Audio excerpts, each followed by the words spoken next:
What's up, gamers? Welcome back to my playthrough of Control, where we've just finished the main story, and I'm gonna be completely transparent with you guys. I recorded one and a bit episodes of the first DLC, which was the Foundation, and I made a fair amount of progress into it, but I just I don't know. I'm gonna be honest. I just reached a point where I just could not get into it.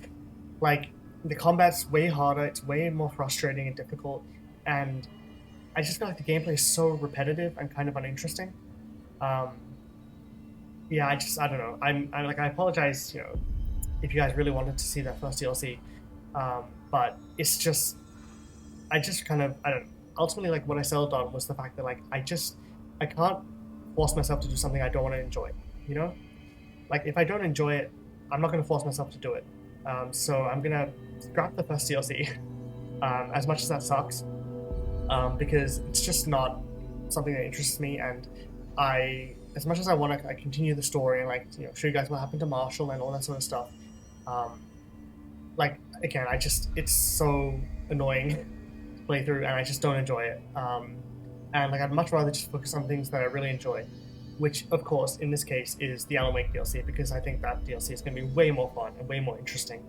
Um, and even though there are things from the first DLC that I think are fun and obviously really cool and really interesting, um, it's just not worth the slog to get through. Plus, like the first episode I recorded had like a massive glitchy moment where everything just broke.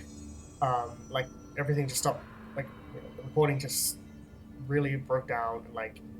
It was basically unwatchable. I mean, it was just way too intensive for my computer, I guess, and everything just kind of froze and became really glitchy and kind of impossible to watch. So, all of that to say, um, if you guys are disappointed that I'm not going to play through the first DLC, I get it. But you can either look that up on YouTube, because obviously there are plenty of people that have played through it, or you can get the game yourself, which I would highly recommend once again, because it's phenomenal and you can experience every single thing the game has to offer that I'm not going to showcase, because again, it's just so frustrating.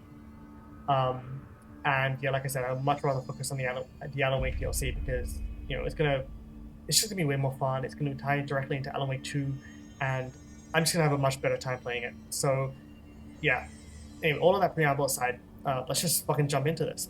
A dark place. Investigate the sector elevator. And I'm already just way more excited and way more enthused to play through this DLC rather than the Foundation, because the Foundation is just very repetitive and boring. Um, and yeah, I don't know. I I obviously respect the amount of effort that went into it, but I can't get into it. It's just not fun. Give him hell, Director. Hell yeah, I will. But now it's Alan Wake time. Darkness engulfed the elevator. Okay, let's watch this properly.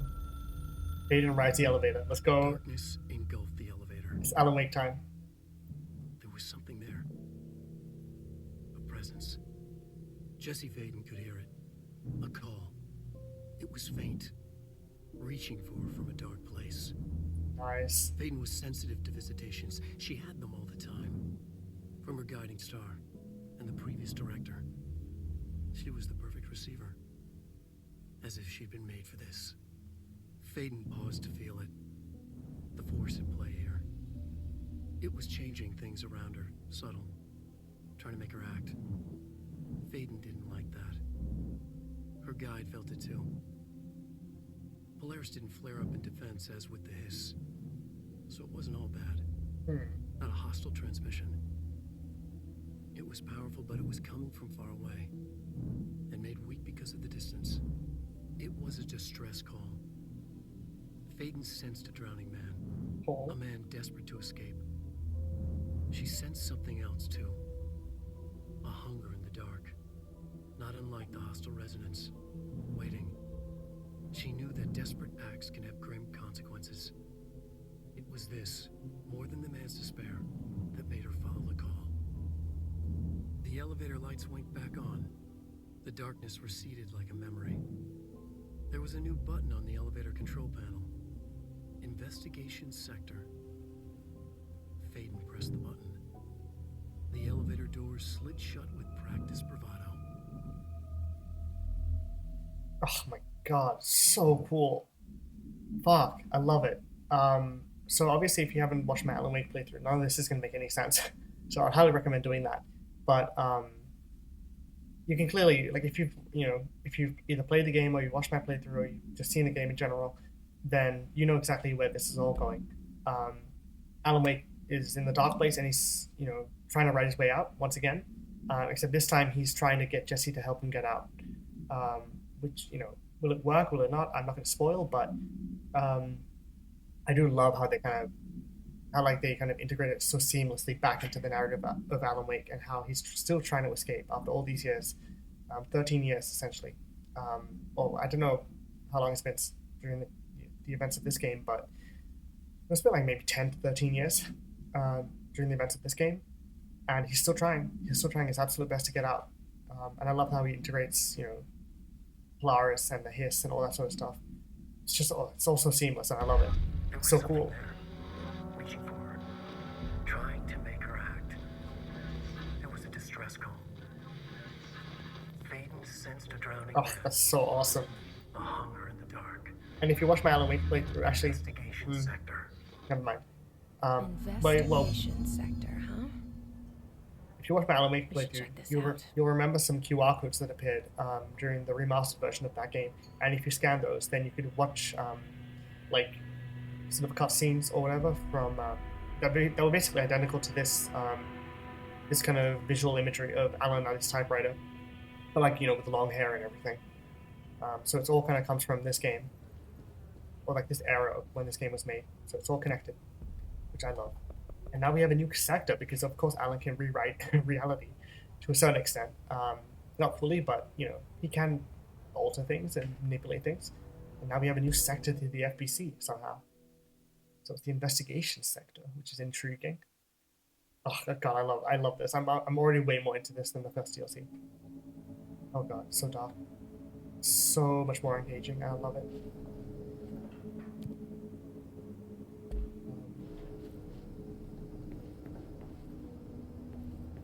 Oh,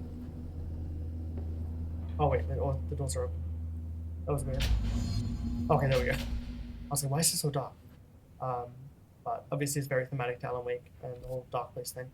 And here we have the investigation sector, which is fucking massive.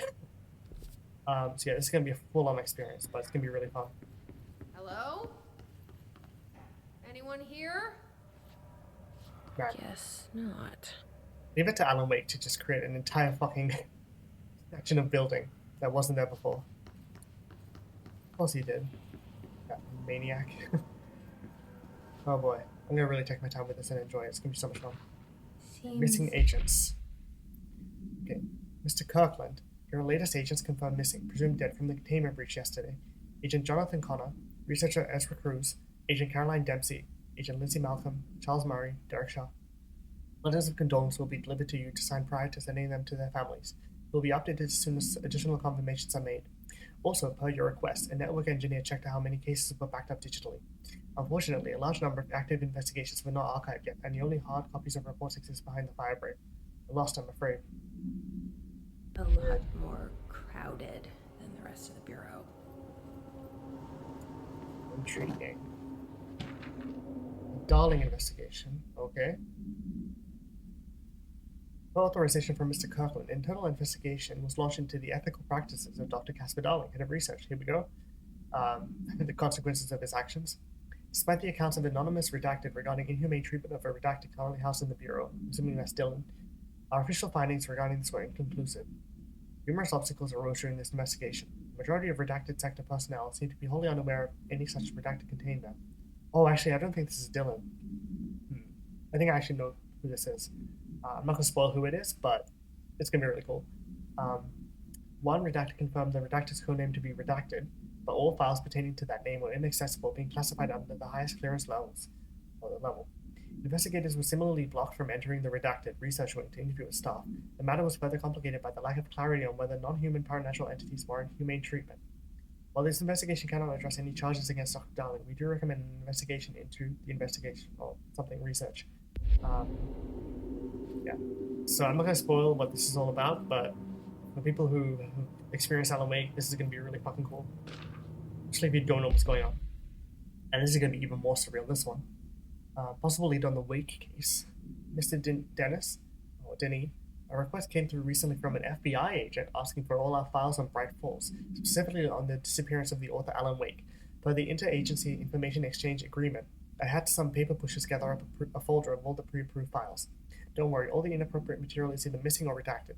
But I'm writing to let you know that we received this request from a special agent named Alex Casey. Sounds familiar, right? That's because Alex Casey is the name of the fictional detective in those hard-boiled crime books Alan Wake wrote.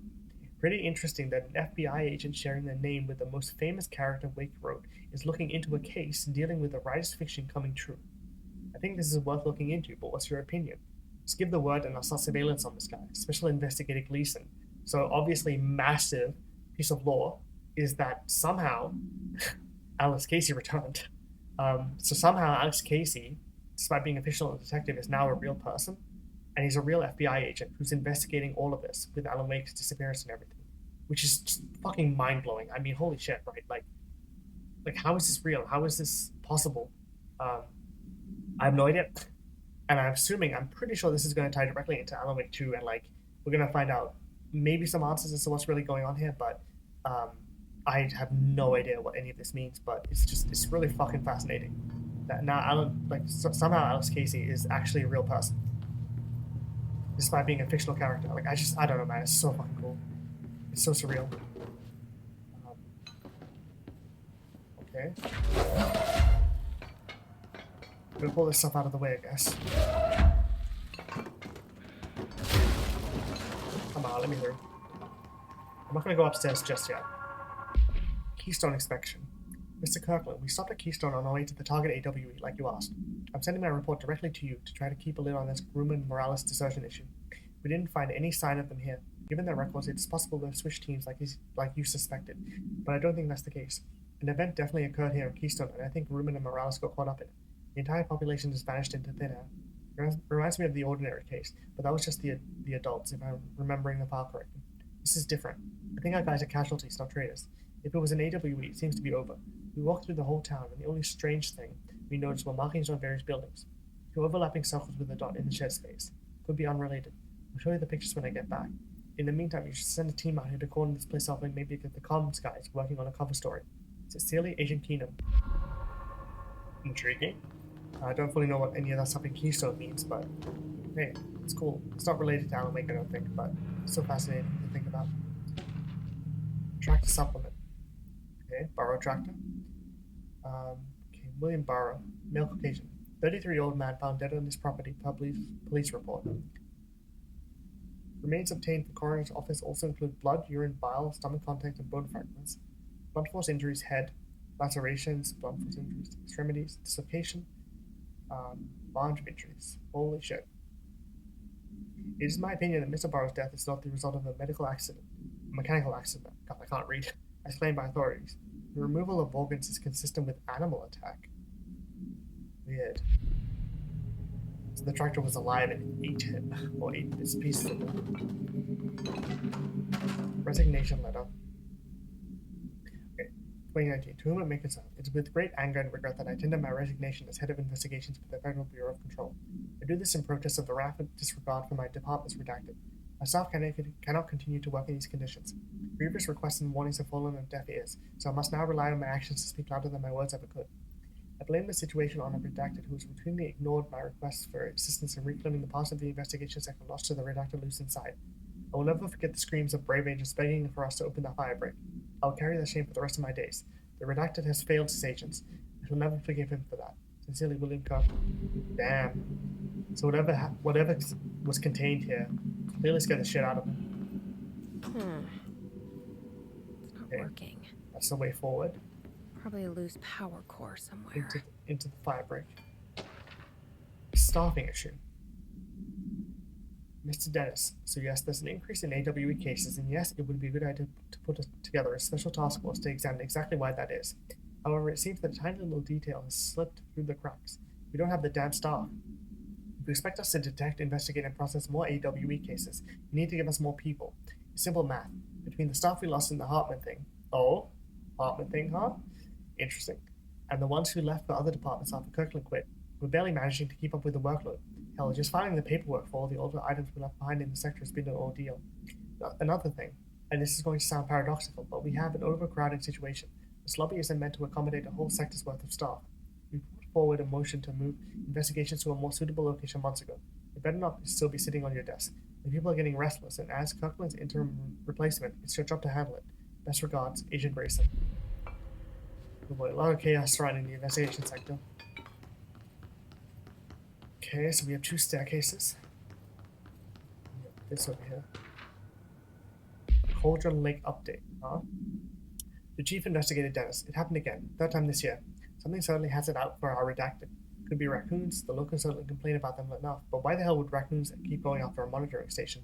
Doesn't add up. Anyway, I've got a Bureau tech going to the site next week to take a look.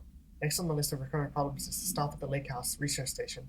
How am I supposed to effectively keep an eye on redacted Lake, Cauldron Lake, if they won't let me see any data? Hell, I don't even know what they're researching out there. We need to petition them again to share their info with the investigations agents. It's only a matter of time before this redacted hits again, and I want to be prepared. Anyway, if anyone at HQ asks why the Bright Force report is a little thin this month, tell them it's because we couldn't take any readings. In the meantime, I might invest in some raccoon traps. Sincerely, Agent Estevez. So they're clearly monitoring Cauldron Lake, the FPC is, and Agent Estevez, I think, is going to be maybe someone who shows up in Alan Wake 2. But yeah, they're really like fleshing out the connections back to the previous game. I think it's really fascinating. It's the sector head office. This is William Kirkland's office. Okay, Director of Investigation, huh? So much redacted. No authorization from Mr. Kirkland. Redacted was launched into the redacted of Director Zachariah Trench. A recent change in redacted witnessing Director Trench, including aggressive redacted when redacted with other staff, has been observed. However, this investigation is aimed at interpreting this issue rather than proving it. Notable arguments between Director Trench and Dr. Darling has been witnessed by numerous Bureau staff, or conflict. Although both declined to meet for an interview on the matter, witness accounts suggest the arguments center around the dimensional research wing and the redacted kept inside. Director. However, no evidence exists to confirm Director Trench's redacted as anything more than interpersonal disagreements. His investigations concluded that Director Trench's behavior is not indicative of any redacted and that his fitness to lead is not in question. Well, don't know about that one, guys. I think Trench was definitely not fit to lead, considering he was corrupted. Okay, Underhill background. Dr. Raya Underhill is a professor at the University of Woodrow in the United Kingdom, where she teaches biology with a focus on botany. Dr. Underhill once worked with the Bureau as a parabotanist stationed in the research sector of the oldest house. She served with no incidents or demerits and is praised by those who formerly worked with her, including Dr. Darling. Dr. Underhill has no known connections to paracriminal organizations or any record of breaching her NDA since leaving the Bureau. Her civilian behavior has been ideal, with the exception of an ongoing personal relationship with Dr. Darling that appears to have begun during their time as co-workers in the research sector and revisited intermittently ever since. Depending on the duration of her work in the oldest house, it may be required to have both parties sign a relationship clearance form. This investigation has found no compelling reason to deny Dr. Darling's request to offer Dr. Underhill an interim position with the aim of finding a solution to the mole threshold issue. Back off, Dr. Underhill. Dr. Darling's mine.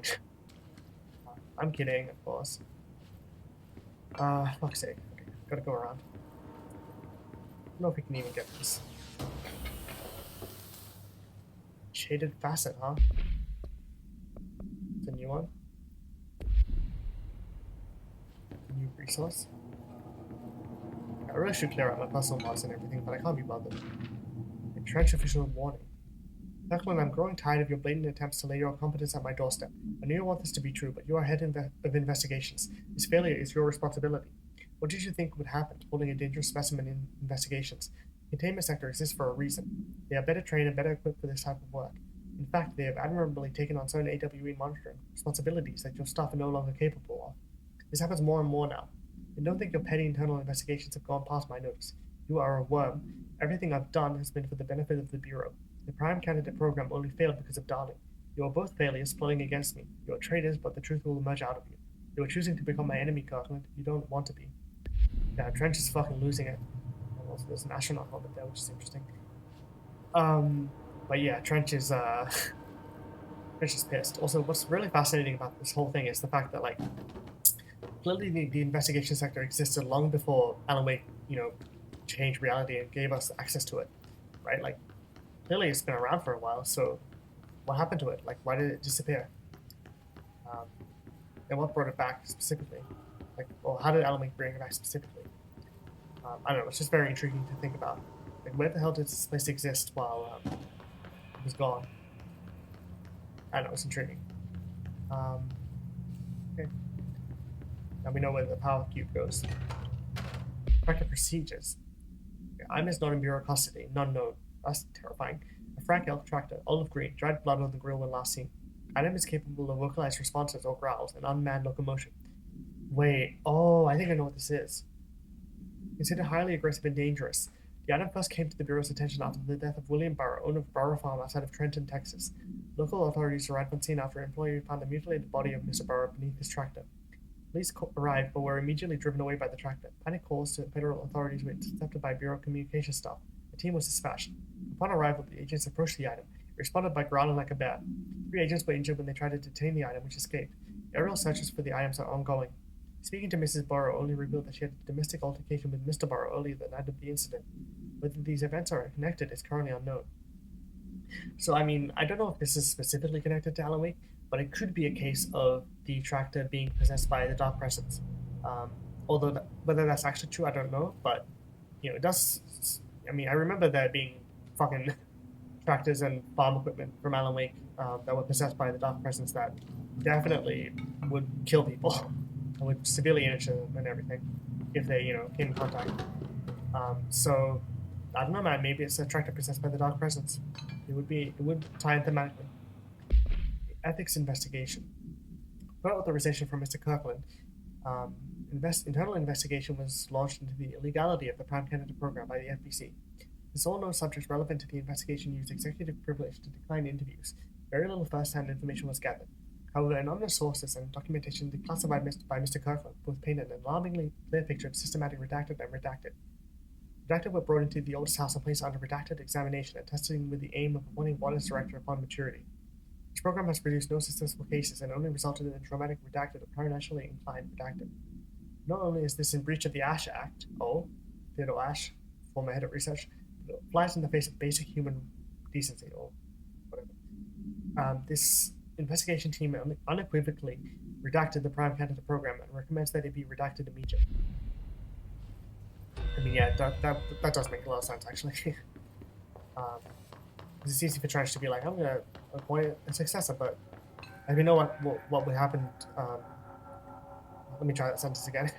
As we know, regarding what happened to Dylan, morals were not, ethically it was very fucked up, how they treated Dylan and everybody else. So, I don't know. It's cool that they kind of flesh out the decisions made by the bigger characters like Trench and Darwin. In reality, a lot of the stuff is very fucked up. So there should be consequences and investigations into what actually went down under their leadership. Okay, here we go. Another document. Specimen escape assessment. The purpose of internal investigation is to examine the containment failure of specimen SI-1 that resulted in the deaths of redacted agents. An inspection report of the containment equipment 3 days earlier showed no faults. Investigators suspect human error to be the cause, yet no department has provided any evidence to support this. Technicians were able to recover the researchers' notes on the specimen from the internal network. When the redacted of redacted, the specimen began displaying a sharp increase in aggressive redacted. Cross-referencing the date with various logs found only 2 events inconsistent with the sector's daily routine. The air filters were changed, and an hour prior to the incident, a civilian named Alice Wake entered the sector regarding an unrelated investigation. Given their connection to the same AWE case, it is likely that Mrs. Wake's presence is relevant to the specimen's escape and to the redacted. Investigation is ongoing. So obviously a big piece of lore there is that Alice Wake actually did come into the FPC at one point, which is so fucking cool. Again, all these connections back to Alan Wake are just fascinating. I love it.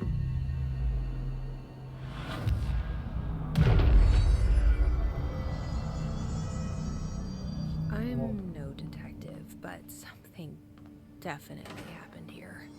Mm-hmm. Blessed organization.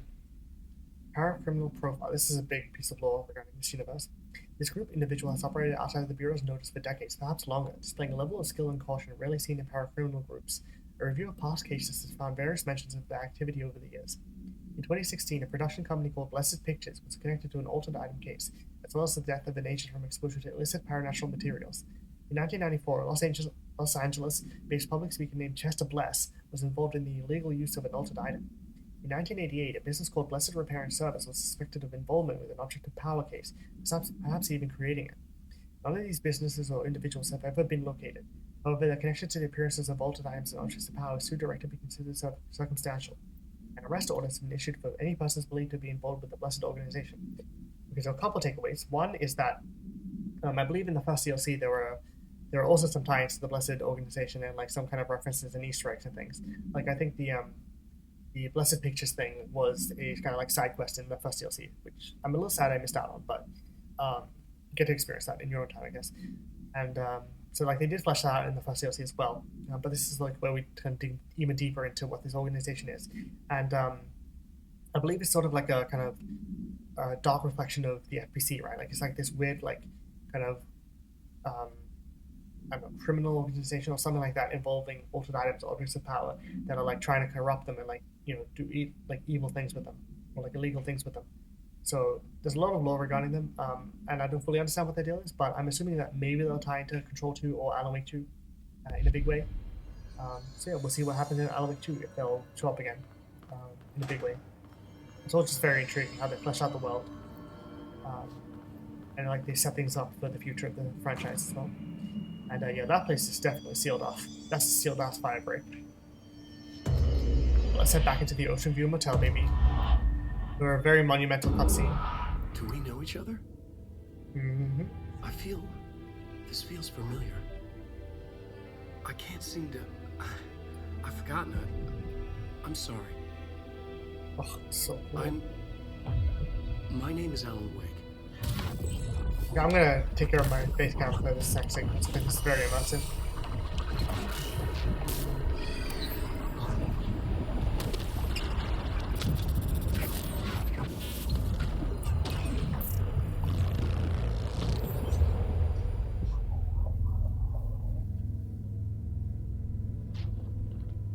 Who are you?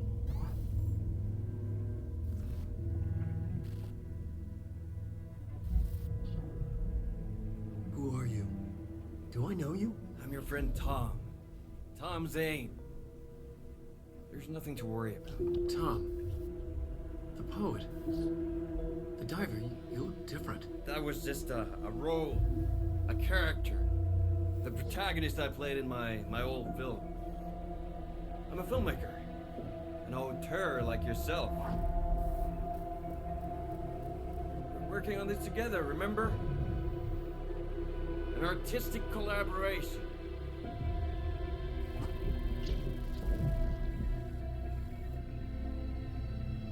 You need a drink.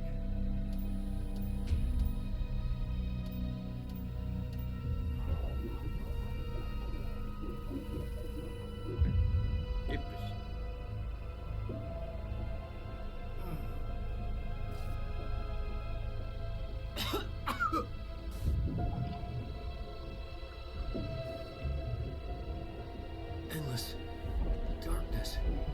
Nothing holds still. We're very close now. You've been riding. You found a way to escape. It'll work this time. Riding? You found a way! No. I don't... Wait. There's something. It's my double. He's out there. I've seen him. Yeah. Nothing to worry about. I'm dealing with it. It's fine, my friend. Let me handle him. You've met him? What the hell? Now, come on. You misunderstand me.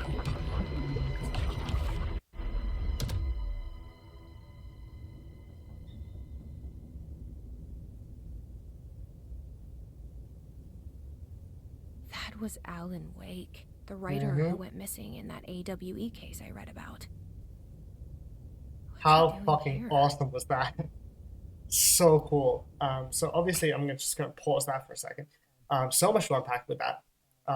Like the fact that they basically just confirmed that like Thomas Zane is kind of like, I mean, he was never a diver, I guess. His diver persona was just a character he played in the film, which is just fucking bonkers. Like it's so weird to think about. Um, yeah, like they've basically like rewritten him from a poet into a filmmaker, which obviously tied back into Alan Wake Remastered, how they kind of like rewrote things as well in that game. But yeah, it's just fascinating how um, like the fact that like Thomas Zane looks like Alan Wake, which is something that people theorized as well regarding his character in Alan Wake, right? Was that like maybe Thomas Zane is actually supposed to be like it's supposed to be a version of Alan Wake, right? Because the old gods of Asgard referred to Alan, I think, as Tom, and so like there are a lot of like weird kind of like parallels and like overlapping between those two characters.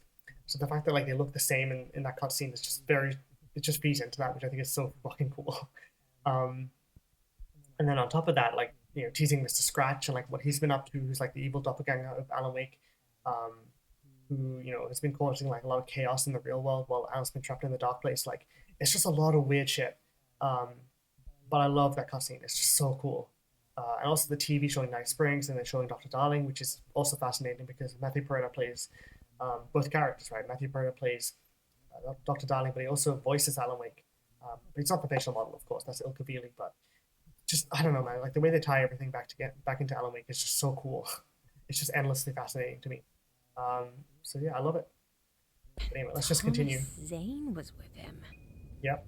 The poet. No, wait. He was a filmmaker. I always remember that wrong. It's like, God damn it, Remedy, what are you doing? Stop teasing us with this whole like filmmaker poet thing. I mean, I say that in jest because it's fucking cool, but it's also like, what do you mean? What do you mean he was a filmmaker? He was a poet. Stop rewriting history. I don't know. It's very surreal to think about. Also, what the hell is out there? A lot of darkness.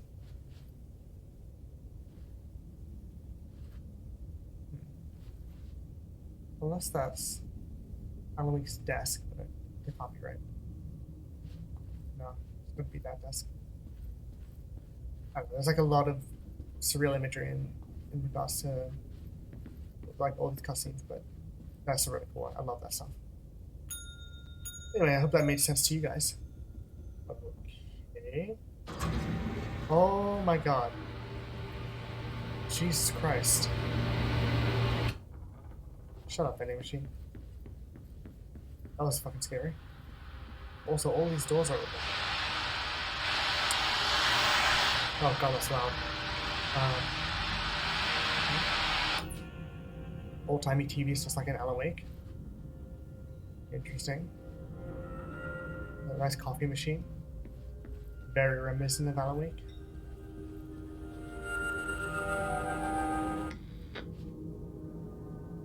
This game is so weird. Okay, so that's those done. And then this door is open. Oh. Oh boy. As we all know from Alan Wake, anything darkness related is not good. So let's stay on our best behavior and be observant. Hope we survive. Okay, here we go. Dr. Emil Hartman was desperate. The Federal Bureau of Control had stolen his life's work. This was his last chance, his final experiment. What he'd been too scared to do before. Hartman dove into the lake. Oh, shit. Devoured by hungry darkness. Became the thing that had been Hartman. Only an echo of him remained. Fragmented impulses on autoplay. Violent, bloodthirsty darkness in the driver's seat.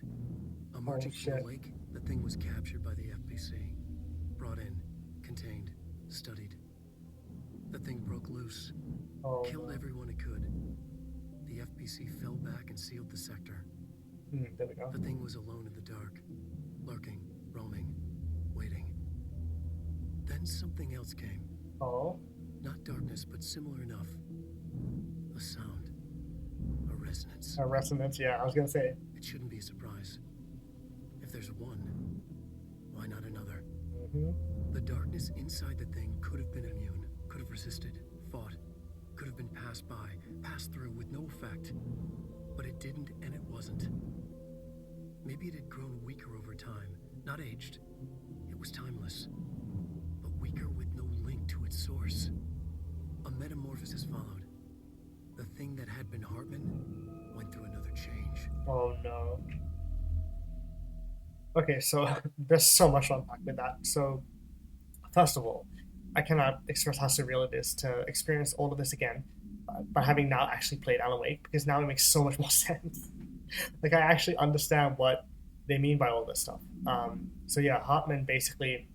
So, just to kind of like take things back to Alan Wake, because it's been a while since I played it, and especially for the guys that don't remember or haven't played it. So we basically like encountered Emil Hartman, who was like a kind of therapist, like psychoanalyst. There we go.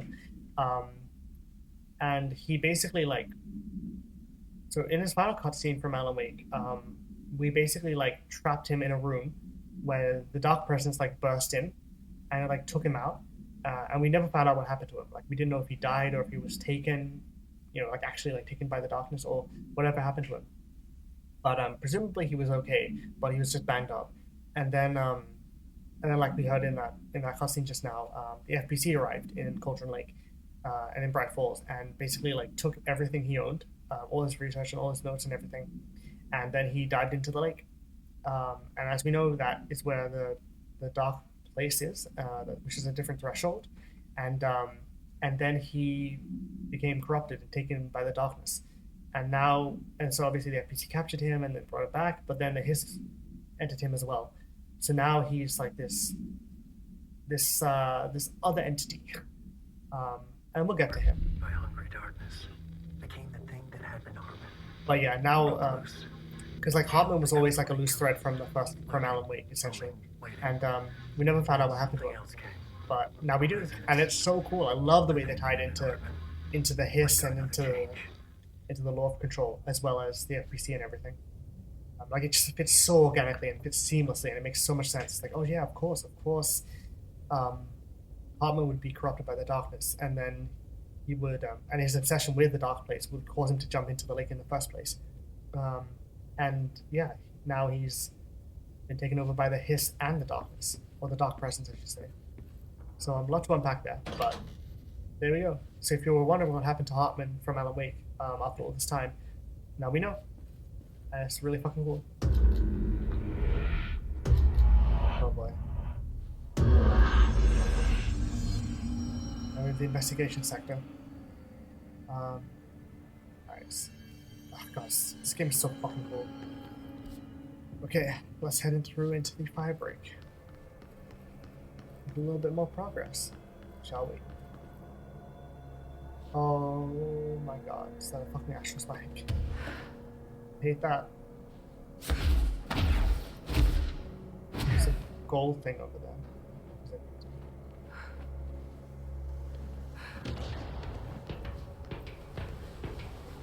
Okay, come on.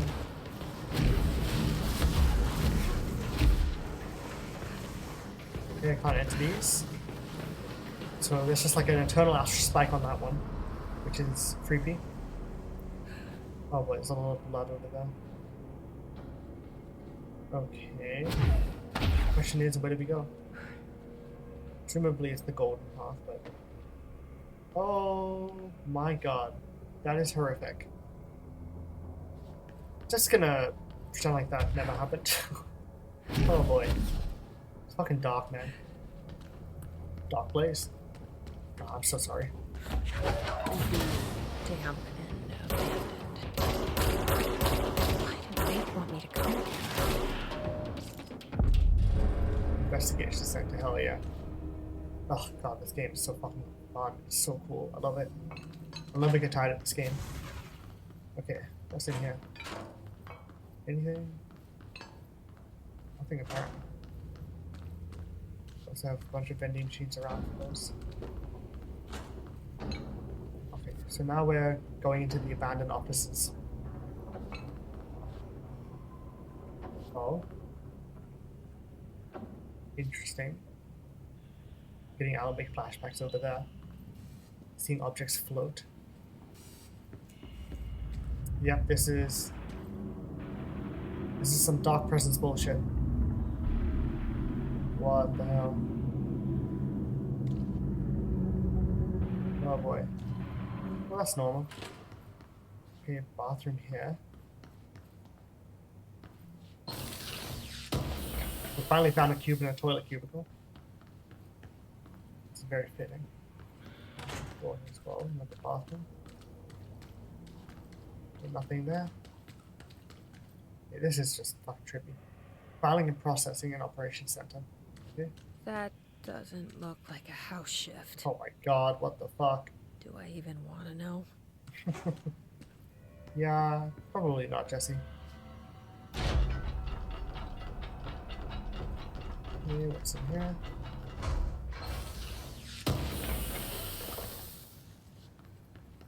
Nothing. We have this. Spend this control point. Oh, I cannot wait to get further into this DLC. It's gonna be so fun. Very spooky.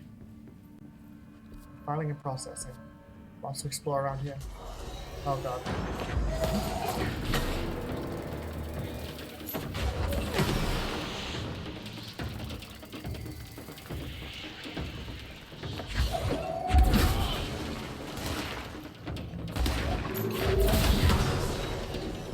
Nice.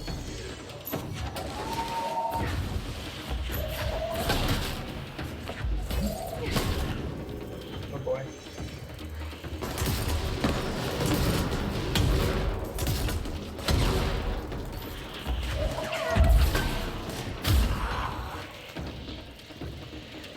Okay. Nice. Who else? Of course, the hiss are already in here. Yep, of course. Launch is so powerful, man. My god. Okay. Confiscated motive. Interesting. Okay, a lot to explore around here, so let's just take it one step at a time.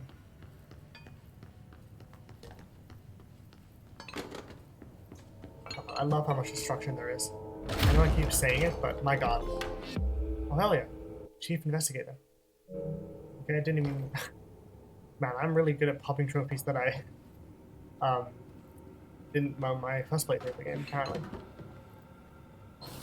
Found 80% of the hidden locations in the investigation sector. Interesting that I never found this in my first playthrough, I guess. It seemed kind of obvious this time. But, oh well. Just played more games since then. Okay. Yeah, so that's where that was. Nice document. Let's read this. Hartman arrest. Let's get some more law, baby. Official arrest report.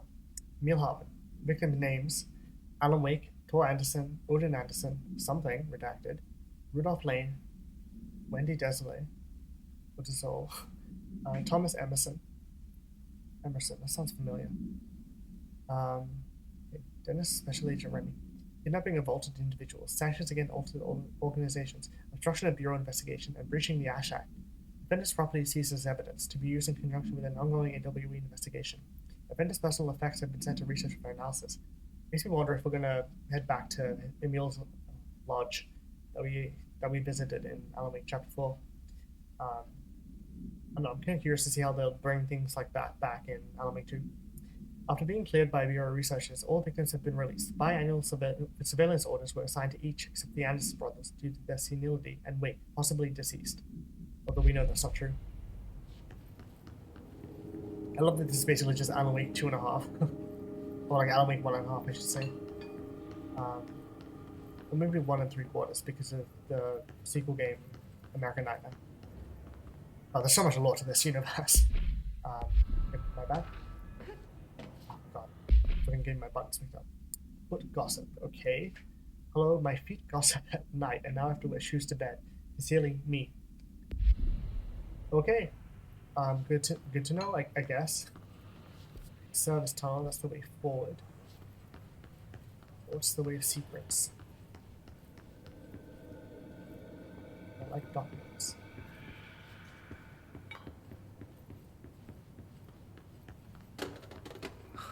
Whoa.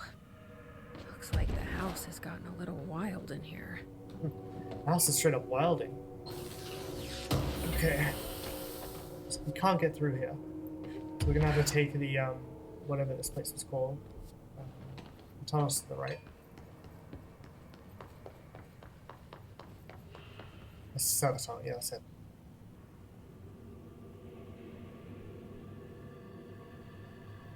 Right. Time to continue on. Okay. Oh. This Now, darkness is blocking the door. this should look very familiar to Now I anyone. have to deal with an interdimensional noise and sentient To anyone who's shadows. experienced Alan Wake. That is some dark presence right there. Some shadowy darkness. Yeah, lots of light sources. But I love how they tie they like give Jesse her own version of Alan's light mechanic, which is so cool. Except this time we could just hold an object. Burns it away, huh? Oh man, so cool. I love that it's the same effect as the flashlight does in Alan Wake. Just, oh my god, the way they tie everything together is just so fucking satisfying. It's so cool. God, I love these games. Might as well keep that light going. The light's gonna be very important in this DLC. Oh, there's a body up there. Yeah, light's gonna be crucial in this DLC, guys.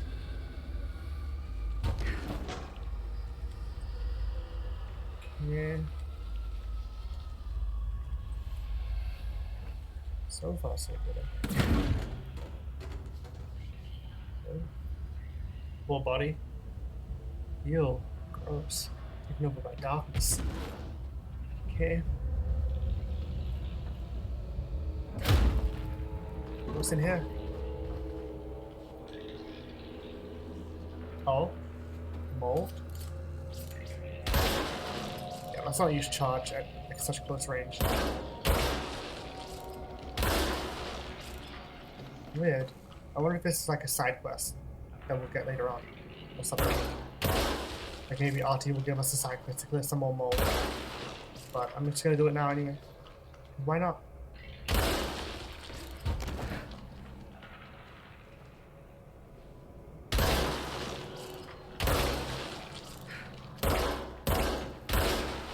Oh damn it, my aim's terrible. Okay. Is that all of it? I don't know. Hard to say.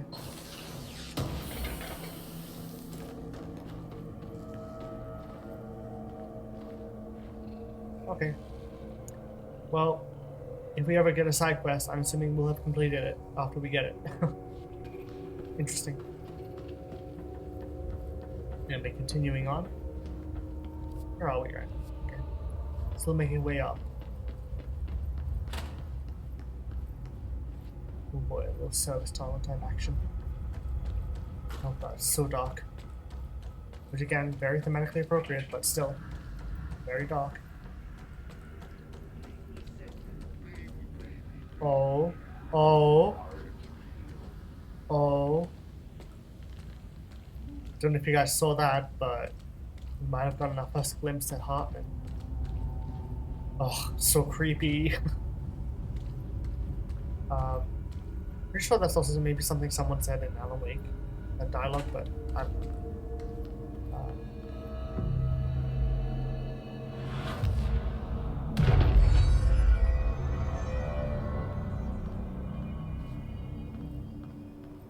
I'm getting like weird Alan Wake flashbacks to what he just said, baby, baby, baby, yeah. Like, that's something someone says somewhere in Alan Wake, but I don't know. Regardless. We have a light source. Let's go. Okay, this is the service tunnel. So we have filing and processing, firebreak, operations center, and active investigations. And Hartman is somewhere around here. Which is very, very unsettling. I don't like it. Well, we also have plants here that we're probably gonna have to heal as well because of a side quest. Okay. Operations center it is. The third thing. Oh, here we go. Let's find out what a Hartman really is. Resonance carves its way through the thing that had been Hartman. changes the darkness, and the darkness changes the sound. They both changed what remained of Hartman. They all turned into something else. A third thing. The sound made darker. The darkness made louder. Hartman was stretched. Oh. Stretched as anyone when seen from out of time, like a worm through time. Oh. Almost an Ouroboros, a spiral, a maelstrom. The gravity well of a black hole, twisting inward, tightening, taking you deeper and deeper to the bottom, the heart, and through to the other side. The third thing said, when you hear this, you will know you're a new you. He said, we build you till nothing remains. He said, under the conceptual reality, behind this reality, you must want these waves to drag you away. He said, baby, baby, baby. There it is. Yeah, orange peel. The third thing was a monster. He'd tear apart any ordinary person crossing his path. Now he crashed out of darkness toward Faden. There was nothing ordinary about Faden. I'll play on words there. Oh boy. So you guys ready to meet the third thing? Sound made darker, the darkness made louder.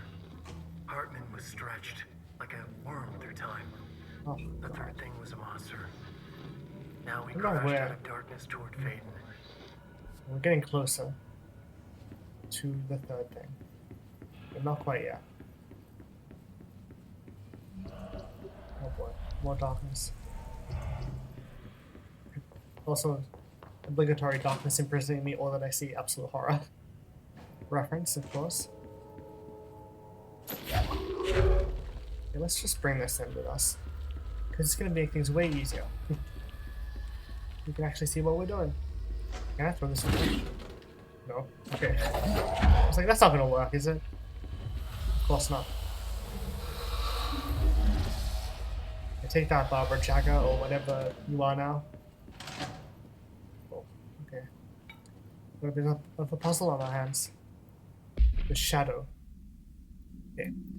Paranatural entity, the Shadow, is an aggressive redactor consisting of 3 known types. Type A, localized manifestations of sentient redactor capable of occupying organic and inorganic material as well as exerting over its surroundings. So yeah, this is basically the dark presence, or aka the Shadow, I guess. Shaded individuals, human bodies redacted by the Shadow. These individuals become notably more aggressive but do seem to retain redacted than their previous selves. Research is ongoing as to whether this condition is reversible. And I do love how similar the Taken are to the Hiss corrupted as well. Like, they're kind of like reflections of each other, which I think is really fascinating. Type C, shaded objects, similar to Type B, except that inanimate objects are redacted solely to be used as destructive tools, aka the poltergeists from Alan Wake, aka my arch nemesis, because God, I hated the poltergeists in that game. It was so annoying. But they were fine. I mean, they were cool, but like, God, they were so difficult to deal with at times. Each type seems to work towards a shared goal, possibly targeting certain individuals, which may imply a shared link to a redacted intelligence. Yeah, definitely. The threat this entity poses warrants immediate exploration of offensive-defensive measures. The investigation sector is being outfitted with additional lighting sources, some internally powered, to prepare for the eventuality of an redacted. My understanding of the darkness. Dr. is Hartman's fragmented, notes, the darkness. incomplete. This abyss, this void, it very much does not wish to be understood.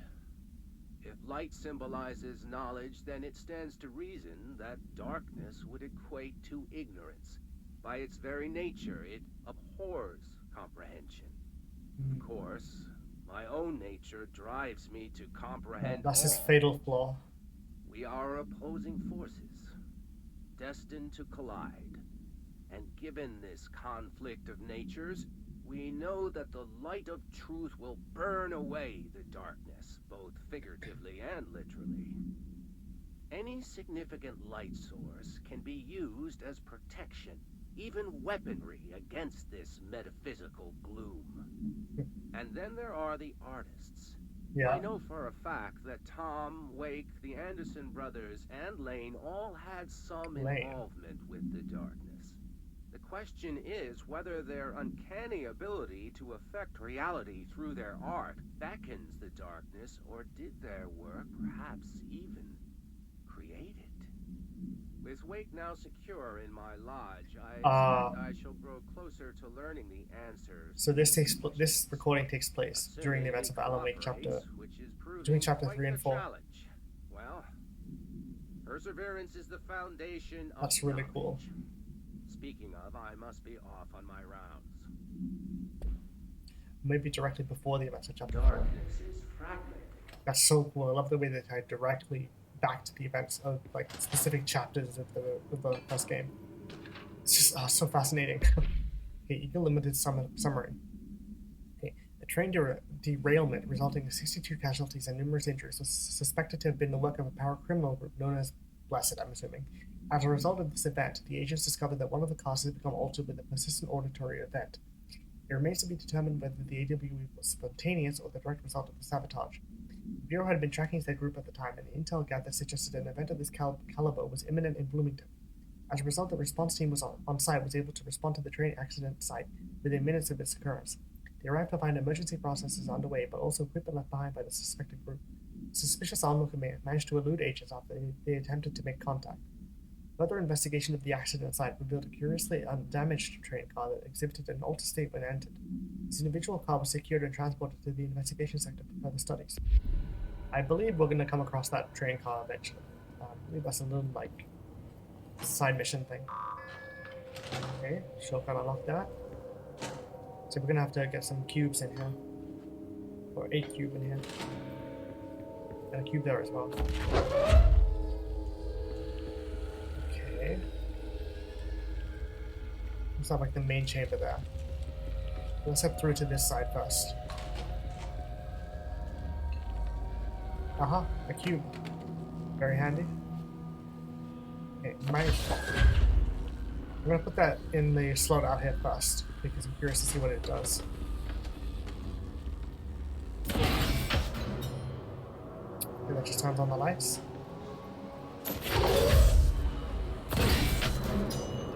I'm sure there's gonna be another cube eventually that we can access. Okay, there's my trusty light source. There we go. It's so cool that we can use launch to hold the light. It's very creative and fun. Oh boy, this place is creepy. Actually, I might put the cube into the central console to see what happens. Maybe it illuminates this area.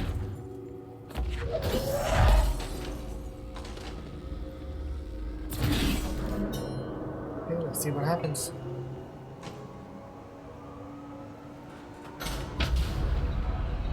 Nice. Let there be light. And also enemies, apparently.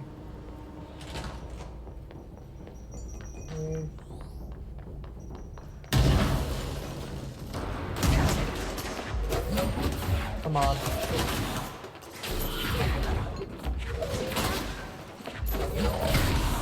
Nice.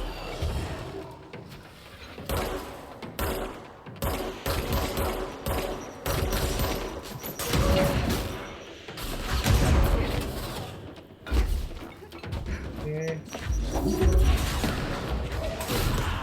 Nice. There's also an enemy over there. Oh, damn it. I'm gonna have to head back up.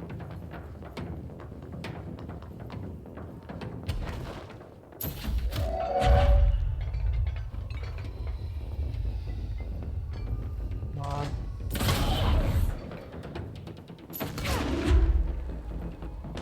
God.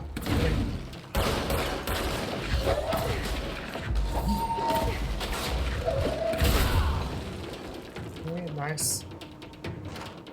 Also an enemy over here.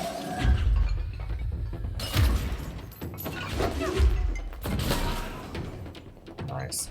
Okay, Hiss Ranger Airborne. New enemy type just dropped. The subgroup of Hiss corrupted rangers has manifested the ability to levitate, similarly to Hiss elevated agents. However, these airborne Hiss rangers display no telekinetic abilities and simply continue to use mundane Bureau weaponry. This evolution, being so similar to the elevated, possibly indicates that Hiss can share permutations through a type of network, or perhaps osmosis. However, the fact that this development in Hiss rangers has only been observed in the investigation sector may indicate that an environmental factor is responsible. It could be responding to an altered item, while other paranatural element found only in that sector Or perhaps this is the natural progression of the His Ranger phenotype. Not enough time has passed to determine a conclusive trajectory of development for each of the His manifestations, assuming any such trajectory exists. Cool. Gotta have new enemies for the DLCs. New bathroom here. And a recording, hell yeah. I love lore. Okay, FPC reminder, billable hours. Reminder. All employees are required to report their hours at the end of each month. The Federal Bureau of Control maintains that time is not subjective, and hours passed on alternative planes cannot be claimed. Oh my god. Astral dives do not accumulate overtime compensation. That's Thank depressing. you for your attention. It's nice to know that capitalism still wins in the midst of all of this chaos. Ah damn. Again, never work for the FPC. They will take advantage of you. Ugh, terrible. Okay. So now we have like this main kind of area that's reminiscent of the containment sector. And like the giant map that's in that area. Oh god, okay. Oh, and a Sankara and Tango is back, hell yeah. Okay, let's get some more lore going. Agent Fisher, day 6. Motel Agent observation. Fisher, day 6 inside the motel.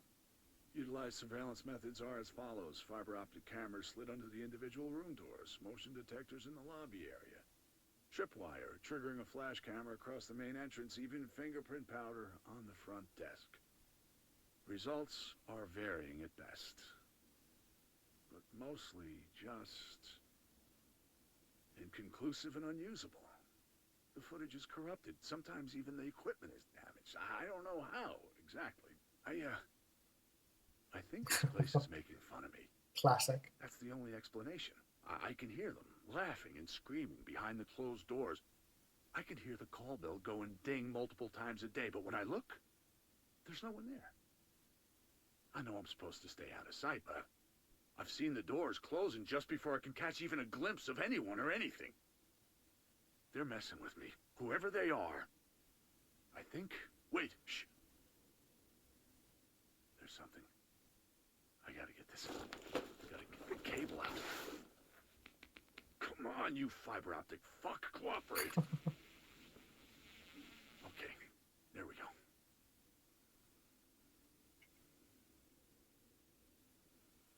Oh, hello? All right, that was faint, but I definitely heard movement coming from the hallway. I think I might have finally caught one.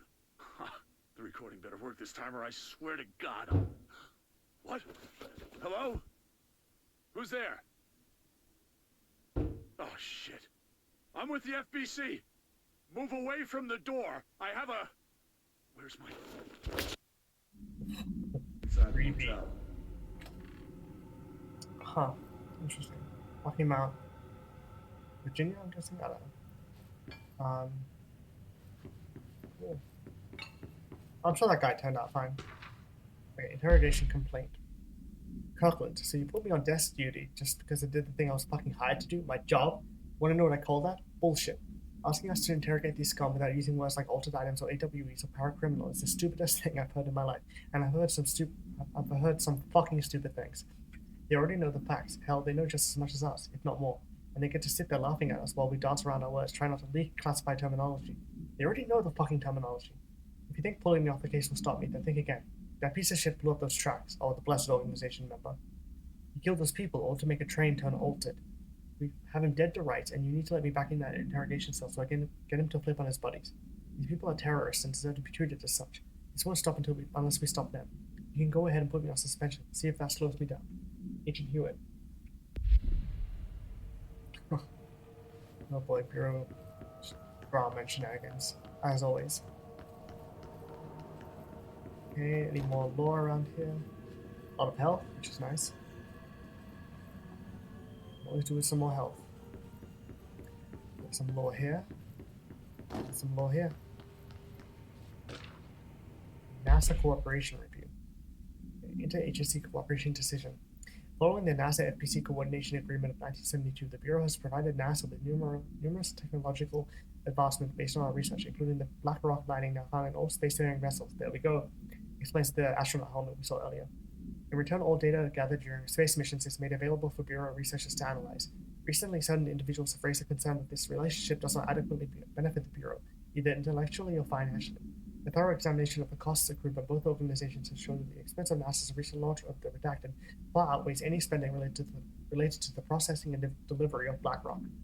From its medium Earth orbit, the Redacted will provide the Bureau with an unparalleled resource from remotely monitoring and photographing AWE sites, a resource that will be lost if the partnership ends. It is the opinion of this committee that maintaining a cooperative relationship with our colleagues at NASA is of vital importance. I love that they kind of again, flesh out the world even more. Of course, the FBC would be tied to NASA. Like they would have an agreement and they would help each other out. It's very organic world building. I love it. Okay. Black market. A black market hub specializing in the trade of occult talismans, relics, and other assorted ceremonial objects, as well as genuine, altered, and paranatural materials, was raided in redacted Czech Republic by a team of special investigators. Unsuccessful attempts by suspects to escape using altered items resulted in numerous casualties and prevented the Bureau from questioning all participants. The following interrogations reveal that not only is there a vast network of these retailers, but they seem to be gathering information on altered items and other paranatural materials, from sources unknown to the Bureau. The Bureau's concern here is threefold. There is a growing underground market for paranatural materials, which implies a growing awareness of their existence among a niche group of the general public. These criminal individuals do not seem aware of the items' paranatural powers, and their attempts to activate them could prove devastating if done in populated areas. The motivations of these collectors are largely unknown. But again, that ties maybe into the Blessed Organization. I like what they're really up to. Another bathroom. I don't know why I'm bothering with these. I should stop doing them because they're pointless. Okay. Active investigations is through there, but first we have this.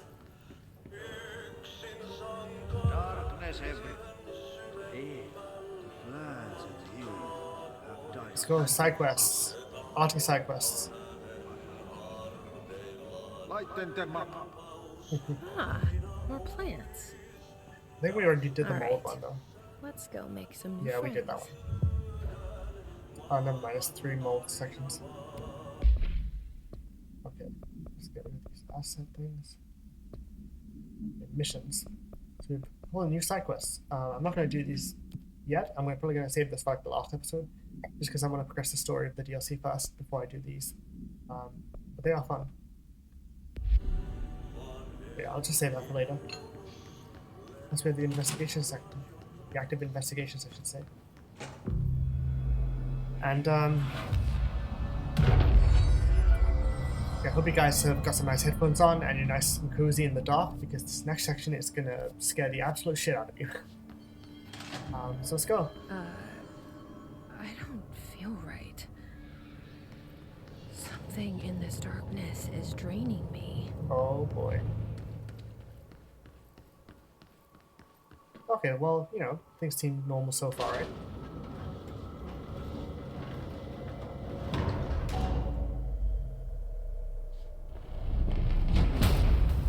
Oh no. What? You guys ready? Oh What is that? my god. Oh, Oh my god. There he is.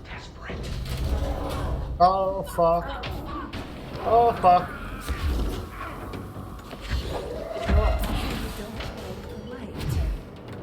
Oh boy. Okay, so now it's Hartman time, baby. Oh god, that thing is horrific.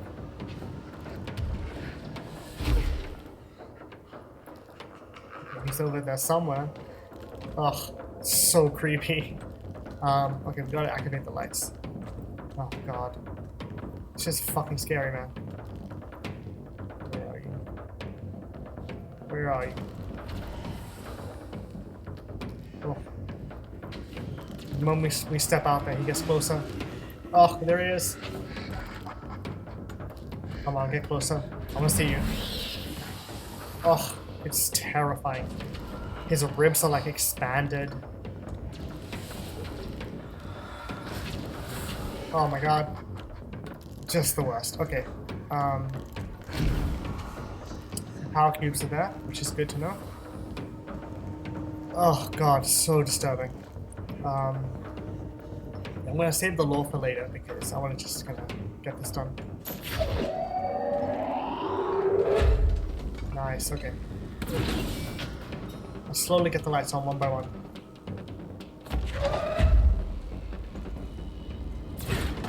Let's throw that over there. Stay away from me, Hartman. Ugh, creepy fucker. Yeah, I don't even get near to him in the dark because he will destroy me. He's very powerful and scary. Okay, there's a power source over there.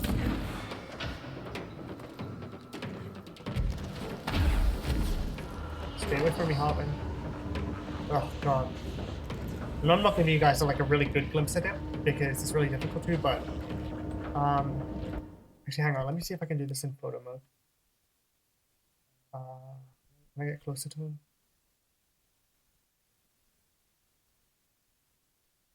It's gonna zoom. I don't know if I can zoom.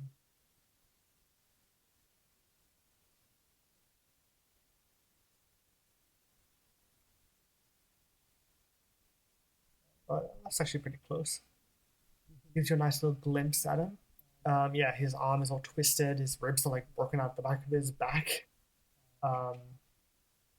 Yeah, that's some nasty shit.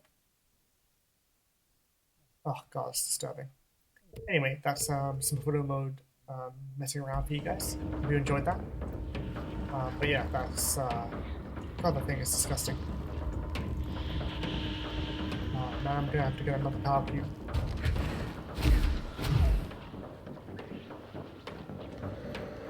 So power cube here. Nope.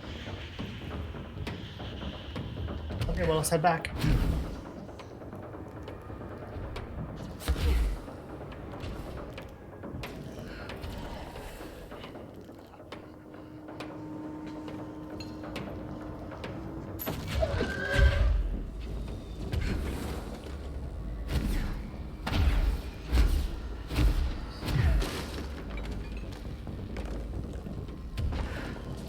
So yeah, I hope you guys are enjoying finding out what happened to Hartman after all this time. Because the answer is extremely horrific. Fucked up.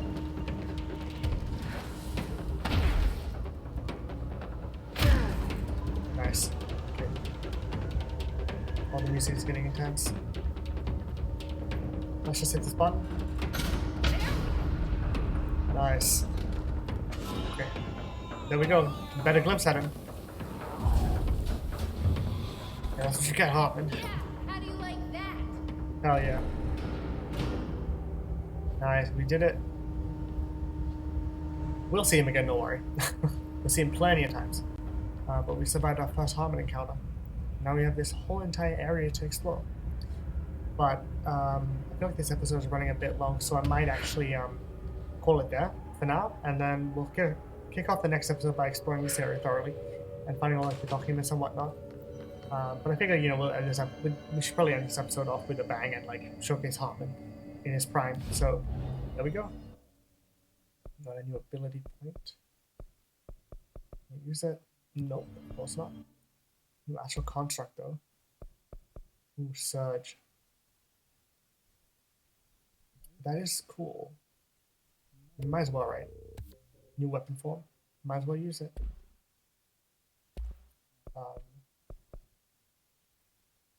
Okay. Yeah, so surge has like explosive things that we can attach. Adhesive grenades as well. Oh, hang on, controls are there. Okay. Just R2 and R2. Okay. So that'll be that for that episode. So I hope you guys enjoyed the first episode of the Alan Wake DLC.